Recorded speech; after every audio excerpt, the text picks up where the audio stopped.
அவர் சொல்லுகிறார், I am ready to send a fire. எழுப்புதல் அனுப்ப நான் ஆயத்தம்.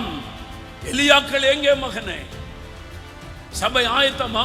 ஊழியர்கள் ஆயத்தமா? நீ ஆயத்தமா? நான் இன்னும் ஆயத்தம் இல்லை என்பதை உணர்ந்து அழுகிறேன். என்ன இடத்துல என்ன குறை இருக்கு ஆண்டவரே?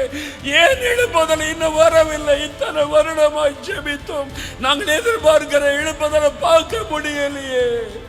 நம்ம எங்கோ தவறுகிறோம். ஆண்டவர் எதிர்பார்க்கிறபடி நான் இல்லை, நம்ம இல்லை, நம்ம சபை இல்லை, நம்முடைய ஊழியம் இல்லை. எப்படி பலிபீட செப்பனிடப்படாம எப்படி நான் எழுப்புதலை அனுப்புவது, அக்னி அனுப்புவது? ஆண்டவர் எல்லாரையும் தேடல, எல்லாரும் வரமாட்டான்னு தெரியும். ஒரு கூட்டம் பணத்துக்காக ஆண்டவர் விற்கிற யூதாசு கூட்டம் பெருகிவிட்டது. ஆண்டவருக்கு தெரியும் அவர்கள் அழைக்கப்பட்டவர்கள் அல்ல, பிழைப்புக்காக தங்களை ஊழியர்களாய் மாற்றிக் கொண்டவர்கள். அதை தேவன் நேற்றைய தினத்தில் தெளிவாய் பேசிவிட்டார்.